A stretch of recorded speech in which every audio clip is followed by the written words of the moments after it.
Good morning, everyone. It is May 5th, 2026. This morning I'm going to talk about more on our youth violence. Another video came up in the news there on youth radicalization. That's a very difficult word for me to say.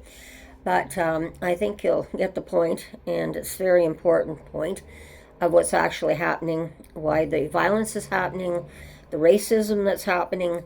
It really speaks across the lines of what we're experiencing today and really gives us an idea of what's happening in our society today. And it's unfortunate that our youth are getting caught up in this, and a lot of it are very young, and they don't have a lot of life experiences. And a lot of them, youth today, like I said, both parents, even if two parents are together, they're busy working, trying to survive today with the high cost of living that we have. So it's been very difficult in the times that we're living right now for all of us, for the children as well. And again, this also states, because a lot of this is done online, and it states definitely why we need to make new laws for and probably keep the younger children from 16 and under off the social media and stuff, and just how they're preyed on is just incredible.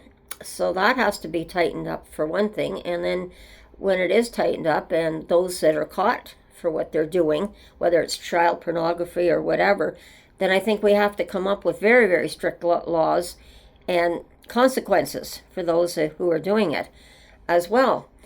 So it's a very, very good video that's put up by our CSIS here in Canada, and certainly the RCMP, and that they're all experiencing this too. And I think it's a wake-up call is what this video is to what's going on. And as well as, I know parents are trying to do the best they can to monitor their kids on social media, but that's very difficult. And I think one of the ways, and I think I do agree with the schools now banning the cell phones and that from being in the classroom. And definitely so. Like, I mean, we went to school, we didn't have a cell phone. We'd have to go to the principal's office if we had to make a call to our parents. And I know there's a debate whether it's good to have the cell phone, because the parents and the children always want to be in communication. But at the same time, you have to balance what they may be watching, let's say at recess or at lunchtime, on their phones, even if they don't have them in the classroom. So I think it gets them off the phone for a while. Now, like I said, we never grew up in that generation. We were always out playing. We had our friends. We could stay out, and I've often talked about it, the street light, till the street light went on, and that was our signal to come home at night. And that was a kind of our curfew, was when the street lights went on. And but we had a much better life in a lot of ways, and the streets were far safer.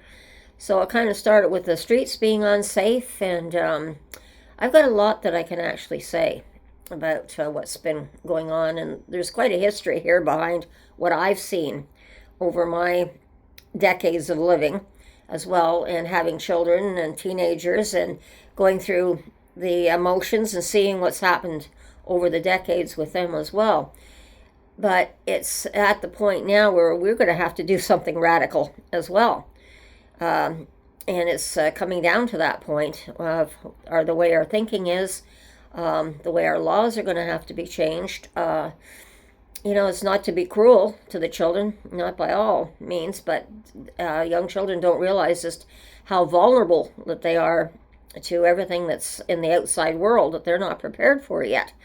And that, again, is like when I was having my children, that was what my parents tried to prepare me for, was to be able to go out and live in the world outside the family. And that was very difficult too, because there's different things from different generations, so that different rules, different things that are happening. And what can you do? What can you not do? And it's back to that old expression, you're kind of damned if you do and damned if you don't. And parents are doing the best they can as well, and I'm not against parents either. But it's the world we live in today. So I'm going to leave it there, everyone, and enjoy the video, and I think you'll get a lot of useful information from this video. So take care, be safe, watch your surroundings, and we'll talk again soon, and bye-bye.